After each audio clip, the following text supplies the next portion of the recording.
Hello everyone, welcome back to Altengrad City in City Skylines. We are already in the 1950s. In the last episode, we built a couple of memorials that were mostly connected to the Second World War, but also to the change in leadership and to the transition to a new regime, as Altengrad ended up fully in the Eastern Bloc. Today we will focus on infrastructure as we will build big intercity bus station and also do some changes to the train networks. Let's go. We are going to be building around the old terminus station. This is the oldest train station in the city, and as such it has a couple of elements around it that are no longer necessary for the 1950s city. Now, that is going to be this coal station. So we are completely going to destroy it, completely remove all the details, all the networks as well, and surfaces and everything. And instead, we are going to build our bus station. And not just that, but we are also going to build like a bus depot. For this, we are going to be using these new vehicles that I already showed you, I think, and I really can't wait to finally see these in action, to finally run around the city, because they are looking just really, really good. Now, anyway, this project is symbolizing a couple of things in Altengrad that I would like to mention. So, first of all, we got rid of the coal station. So what does that mean? This is basically the first, a slow transition towards different kinds of sources of heat in the city. You may, for example, know that in the 1950s there was the big smog crisis in London, which was caused by burning coal, and it was just clear that coal is just not going to be like a viable heating source anymore, and different kinds of technologies like some kind of centralized heating, for example, but also different sources like gas or coke started to be pushed a bit more, recommended a bit more, even though obviously the transition didn't happen overnight. It was like a slow process. In the lore of Altengrad, I'm thinking that it already started, in the 1950s, which is kind of historically accurate for some Central European cities, even though, like I said, it's going to be a very, very slow transition. The different technologies, different, plants, like heating plants, where they would be just supplying, steam to houses, big housing projects. That was not really widespread until the 1960s and 70s, and even later, where we finally going to build those big residential developments. But right now, and especially the very old buildings in the city, they would be still largely burning coal, even though, a couple of places, especially closest to power plants or, some kind of experimental, maybe even heating plants, small scale, of course, they were already just supplying houses with steam. But anyway, that's just like a small indication of what's happening. We are obviously still going to be using steam trains. Even today, we obviously still have coal power plants. So it's not like coal is completely going away, but it's slowly transitioning away from the center of the city. Yeah, I suppose I should have started with that, because that's exactly what that was. Now, anyway, the second thing that I want to mention that's kind of connected to building this big bus station is obviously the nationalization. So Altengrad ended up in the Eastern Bloc, and in the Eastern Bloc pretty much everything was nationalized. What does that mean? That means that basically I'm going to just limit myself to talking about the public transportation, or just transportation in general, but in the following episodes we are going to touch the subject of nationalization, for example, housing, all kinds of housing funds, for example, and industry, of course. That's going to be a huge topic, but not for today. Today we are only dealing with transportation. So nationalizing, I suppose is the word, transportation companies basically means just collecting all the transportation companies that were present at the time, and there were quite a lot of them actually. Some of them might have even belonged to railway companies. I mean, talking about bus services, of course, they were belonging to even some railway companies or some kind of private companies that were just running a few lines in their home towns or home cities or something. But when it was nationalized, it was just all merged into one big company. Now, obviously, this company must have been for organizational reasons split into different divisions, let's say. But overall, it was just centrally, governed, kind of. Now, this means that there's no reason to have multiple big terminal stations for the buses in the city anymore. So that's why we are constructing this big station for the buses. And at this point in time, it's not exactly like a bus station for the local traffic, for local buses inside the city. Because as you can see, obviously this bus station doesn't really have a very good connection for pedestrians between the different modes of transport. I was actually checking all kinds of maps around, Central European cities, and usually these kinds of bus stations are connected very well to at least the main train station. Obviously, this is not the main train station, but it's kind of close to it, but it's not exactly all that well connected. And the reason for that is that this station is supposed to be like an intercity bus station. So you're not really supposed to board the buses in some kind of villages, go to Altengrad, and then board a train, right? I mean, if you wanted to, you obviously can, but you're going to walk some distance to the station. But this station is more meant to just bring workers into the city. Obviously, this connects also to the entire urbanization that kind of, picked up after the Second World War as well. So people were working more and more in cities. Some people were obviously moving to cities. They were not using these services, but some were not still, and they had to somehow get into the city. And railways were not going everywhere. Obviously, small towns, villages, or towns where the geography was just not suited for railways, they needed to be connected somehow to the city. Now, also the reason in City Skylines why I didn't really want to do that many bus infrastructure before the war or even during the war is that I didn't really have that many suitable vehicles, right? So these kinds of vehicles that I have for the 1950s, they're just absolutely gorgeous. I love them. And like I said, these are looking just absolutely amazing, and I would really like to finally focus on some of these buses. I'm probably not really going to overdo it too much. We're going to just do buses here and there. Right now I only did it so that they are running, well, kind of outside of the city. I didn't really put that many stops inside of the city because inside of the city is very well dealt with trams and kind of even trains, the outlying areas. So the buses are going into places where, well, all of these different modes don't go, but there are not that many of them at this point. But that might change when we start expanding the city. So yeah, so we covered the coal, we covered the nationalization, which in turn kind of contributed to this bigger project for the infrastructure, especially the buses, because the railways were already here. And by the way, that I'm not really sure if I talked about it when we were building some of the railway stations, but back in the day when these railway stations were built, the reason for having so many of them in Altengrad, for example, but in real-life cities as well, Prague, Budapest as well, for example, it has lots of stations, is that they belonged to different companies. Most of them, well, I'm not really sure if all of them, but most of them definitely were owned by the state, let's say, and they were kind of ordered to do different kinds of lines throughout the empires, throughout the countries, and they approached the main cities from different directions. So sometimes it was not exactly viable to connect everything together, so they had to build different kinds of, especially like terminus stations in like outlying cities of the empire, for example, and things like that. But obviously now we are at the point where, like I mentioned, we now have the big companies that are just kind of centrally doing these kinds of things. But obviously the changes can't happen overnight, so we are still going to be using some older infrastructure. But like I explained, in Altengrad, we didn't really have any old infrastructure for the buses, so we are kind of building it from scratch. But anyway, enough of that. I think that was enough of the historical introduction.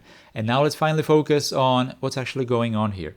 So I'm not exactly sure when this video is going to come out, but I'm kind of planning on doing like maybe like a separate tutorial for these kinds of bus stations, because I figured a couple of techniques when I was doing this, and maybe it might be worth it to actually put that into like a separate tutorial where I would really focus on it. But in short, what I'm doing in here is I'm using these curbless roads, and it's like a huge pack of different kinds of roads. The reason why I'm using them is sometimes because of, well, the lack of curbs in some places, like here, for example, in that little open area, asphalt open area, where I just used the no curbs on one side of the road, And what's really great is that you can then use a terraforming network, put the terrain lower between those networks, and since it doesn't have any curbs, any kind of height transitions, you can just cover that with asphalt, ploppable asphalt, and it's easily going to create these open areas, which are really quickly made. So that's like a one big advantage.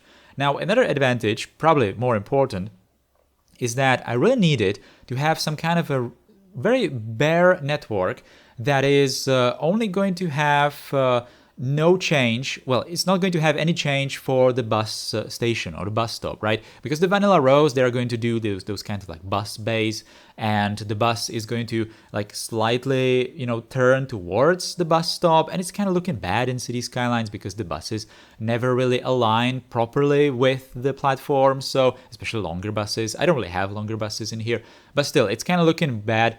So these roads in particular, they don't have that. So if the bus is going in a lane, closest to the platform, it's just going to stop at the lane. It's not going to do any weird turning. And especially these kinds of curbless roads, they come in various different lane configurations. One way, two way, doesn't matter. It's all there. And I'm using, for example, 2-lane one-way roads so that I'm going to have like one lane reserved for the bus actually coming to the platform, and then there is a node which I stretched with the node controller so that when the bus is going to be leaving the actual platform, it's going to nicely turn to the right, and it's just going to bypass the platforms in front of it, right? I'm not really sure if I'm making sense with these explanations, but you're definitely going to see what I mean in the cinematics, and maybe even here, because already I put some kind of functioning vehicles on these lines. So these are the main advantages of these techniques. Now, there are definitely many different techniques on how to do bus stations. There's, for example, that kind of brute force, complete manual creation of a bus station that is just using invisible networks and completely detailing the entire area with ploppable asphalt and curbs manually, right, outside of the network creation. So that's also a possibility, but I didn't really want to go through it because that's just kind of really difficult thing to do and, very time consuming. Now, this was also kind of time consuming because I really made sure that it's kind of a compact station. And obviously City Skylines doesn't really like that when you have intersections very close to each other of different kinds of roads. So the models of the roads are kind of started clipping and creating those terrains that kind of jump out of the asphalt, and it's just not looking great, right? In this particular area, I didn't care because I just fixed those glitches with terraforming networks. I think you saw me do that there. And then I was just playing around with the node controller quite a lot to fix those different edges. I obviously know that the station is going to be one way. It's going to have only one entrance and one exit so that the buses will only go in a certain way. So I don't really need to provide turning points for every single intersection. So for example, you can see very sharp corners at certain positions and much more rounded corners at different places so that the buses theoretically would have more places to turn, right? Obviously in City Skylines, the buses don't really care. And if you're going to provide them with very sharp turns, then they are just going to turn on the spot very unrealistically, which is kind of something I'm trying to limit. That's why I did already these lines through the area, and I was just kind of testing the different platforms and how are they going to turn into them and out of them. But overall, it was okay. I think the results are kind of fine. I'm kind of satisfied with how it works. So with especially bus stations, it's really important to make it work. I didn't really want to create it just as a decoration. It's not like it's going to be super necessary for the functioning of the city because like I said, we have trams, we have trains, the city is walkable, and it's not really that large. So, people don't really use cars that much, don't really have the reason. But as we, progress with the expansion of the city, and I'm not going to put trams absolutely everywhere, then, these buses are just nicely going to fill the gaps. Now, this bus station, so what exactly are my plans with it? Because at first, I was not exactly sure if I should do it super fancy, because I was taking a look at some of the station, bus station buildings of the era, and I didn't really find, something that would suit this area. So I downloaded from the workshop a couple of, not exactly Central European, but Soviet, states buildings that were having like that kind of typical Soviet architecture, which I didn't really find suited for Altengrad, and it was not exactly suited to the place either. So I finally decided to just put like a very simple building in here as some kind of like a bus administration building, or like a ticket selling place maybe, or like a waiting place if the weather is bad or something. But I didn't really want to overdo it too much. Maybe we might actually go back here in the 70s, 80s, 90s and completely rework the station, build some kind of a bigger terminal building, and maybe even connect it to the train station. So it might be like a project together with reworking the station itself, because like I mentioned in the beginning, the station is very old and it's not exactly suited for the modern trains either, because the platforms are short and all the railways are kind of weirdly connected. So maybe this place is going to be like completely renovated, further in the future. So who knows? Now, anyway, since I mentioned that I downloaded some Soviet buildings, Soviet architecture, we are going to be dealing with architecture a lot more in the coming decades. Actually, in the coming episode. In the next episode, we are going to be dealing with lots of architecture and different kinds of housing projects and things like that. So definitely stay tuned for that. But I already wanted to mention, I saw it in the comments a lot, and that is that, I'm building like a Soviet city. I'm not, obviously, right? Altengrad is in the Eastern Bloc, but it's not in the Soviet Union. So obviously the influences are kind of going to be here, but I'm really going to try to make it still retain that Central European look. And I'm not really sure if it's something that I should really mention a lot. I always assumed that it's kind of like common knowledge, but obviously not the entire Eastern Bloc was the Soviet Union, all right? So we are not in the Soviet Union. I'm just going to say it like this so it's absolutely clear, because it's not, all right? So it's not, all right. Anyway, let's continue building. So the bus station is almost done. I was just trying to do some details. I probably maybe slightly broke it with the shelters. I wasn't exactly sure how I should do them, but now they're kind of covering the entire thing. So all the details that I'm doing here are kind of invisible, but still they are there. Especially the colored red and white railing is visible on the sides in there. And I also chose those very nice looking markers for the stops, or stop signs. I'm not really sure what they're called. And I think that these are modern times German signs. I'm not exactly sure. But from these kinds of time periods, when I was looking at all kinds of pictures, not really 50s though, I have to admit, but like early 60s, I was definitely seeing a lot of these red, like very bright red posts, right? Just like the buses were kind of painted in bright colors then, so were these kinds of like details in open spaces. So that's kind of what I wanted to do, and color-wise, it's definitely doing wonders to the city. So that's something I definitely wanted to include. And as you could have seen, that bus depot right there is actually functional. There actually is a bus depot inside. I believe that the bus depot that I used is actually the racetrack depot made by Ronix, if I'm not mistaken, because it's like a very small building, so it can actually fit in the depot that I put there. Now, that is the bus station project completely done. And we are going to do one more project that I wanted to include here, and that is going to be the electrification or electrifying, I'm not exactly sure what the word is, of the railways, right? So this is a huge topic, obviously. Now, this is not something new. Electric railways, electric locomotives, well, already a thing, back well before the Second World War. I'm not exactly sure when was the first time it was used on some kind of a regular service, but it was definitely not something new in the 1950s. But obviously, even today, we still don't have every single railway completely with wires. Now, the reason for changing into the electric railways is quite simple. The electric trains are simply more efficient, they cost less to run and even to maintain and order or build. So the incentives were definitely there, and especially for a big city like Altengrad, like a main city, let's say, like Altengrad, this was definitely very, very much needed. And this is kind of just making sure that in Altengrad, in City Skylines, we are going to keep seeing more modern vehicles. I actually had a lot of problems looking for or searching and finding some like diesel locomotives of the 1950s that might kind of fit the era, but well, actually I got the rail bus vehicles, the VT98 if I'm not mistaken, but no locomotives really. So I only got the electric ones that I showed you previously, and I really like them, so I really needed to provide the electric wires for them. We're also going to put electric wires on the depot areas here and there, not absolutely everywhere, because obviously depots still need to serve the steam trains as well, so there's no point in putting wires in the steam parts of the depots.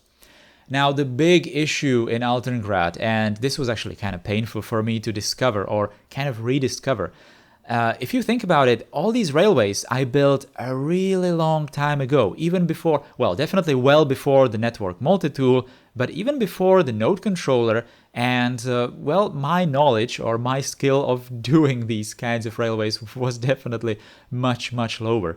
So at this point, when this video is going to come out, I suppose that the Asturias series is already well underway. And in that series, I definitely gained so much more experience with building tracks. And seeing some of these stations in Altengrad was kind of painful for me because they are built with such outdated techniques, with using the nodes for connecting the railways, and the switches are just so bad. And most of these small stations are actually not even prepared to work. So some of these switches are actually just decorative. So they are not really connected, and I literally cannot put trains on them. So not only I was electrifying these tracks, but I was also making sure that they can work, at least on, the main lines, on the main stations. And also, very important thing, we need to make pedestrians use the stations. So this was something that I did for three stations, because the terminus station that we saw next to the bus station, that was already working because it's technically like a more standard, functioning building with all the pink paths, invisible ones right from the factory, let's say, from the workshop. But all of these other stations, the Harbor Town station, the suburb station, and the main station as well, this one, it was not actually working, and it didn't really have the connections to the track, to the station tracks. And by the way, the station tracks were not even there, because these kinds of buildings I converted into procedural objects, so they were kind of broken, they were not working, and I just had to make it all functional. And I did, and we finally have the train services running. So I suppose this is actually something that I already mentioned or will mention in the Asturias series, that yeah, sure, building these kinds of big train stations is like nice and everything, but you are not really going to make them work until you actually have the rest of the city built, right? Because the stations are just not that frequent. So here we are, episode, 56, Altengrad, and we are finally making sure that passengers are going to use the train stations of the city. Oh yeah, and by the way, look at that nice smoke that we finally have on those steam trains. That is just very, very satisfying thing to see. And that's kind of telling you that, this was maybe a bit of a problem if this kind of smoke was just rising from, every single building in the city. So that kind of ties to the problem that I mentioned in the beginning for the coal station. Look at all the buses go. Look at them use these different platforms and the exit from the station. And you could have even seen them use the depot as well. And they are just amazing. I really like them. It's also a nice contrast because obviously the bus is like the fresh new vehicle in the city. It's just looking so much more contrasty to the rest of the cars and trucks on the roads, right? And even compared to the railways and just everything. So you immediately spot them just going around the city. So just for this reason alone, I'm probably going to continue expanding the bus services, and I'm going to try to use these 1950s buses as long as I can, because the model and the colors are just looking absolutely great. Anyway, I'm really satisfied with the project, especially the fact that it's functional. I also did, obviously, these invisible pedestrian paths for the bus station as well. The buses are not exactly, having that many passengers right now because I'm not really making them go into important places. But later I assume that I will. But That is a completely different story for the trains, especially the rail buses. Now, these are the small vehicles, the red vehicles with the white roofs, as you can see here. Look at how many people are waiting on that platform right there. So these are the people that are going into the harbor town, for example. So there is also some kind of industry, so they are going there. Yes, this little train is now going to pick them up and going to transport them that way. So that's just all really, really nice. I'm really looking forward to expanding the rail infrastructure as well. Right now we also have these new trains, the rest of the new trains, the locomotives in here. So that is just all looking really, really satisfying. But anyway, guys, that is going to be it for this infrastructure episode of Altengrad. In the next episode, we are going to focus on buildings. We are going to focus on different kind of architecture, different kind of housing styles and projects. So that's going to be something completely different. We are obviously going to start with some kind of historical introduction as well. I've done kind of an extensive research about those topics. So, stay tuned for that. Thank you for watching today's Altengrad episode. Hope you liked it. If you did, then you can do the usual. Thumbs up below the video. Subscribe to the channel if you're new here. Share the video, leave a comment. And if you like this content a lot, you can become a channel member and support the channel directly. Support what I do here. Big thanks to all the channel members that we currently have. I really, really do appreciate it, guys. Thank you very much. All right. Thanks again for watching. Take care and goodbye.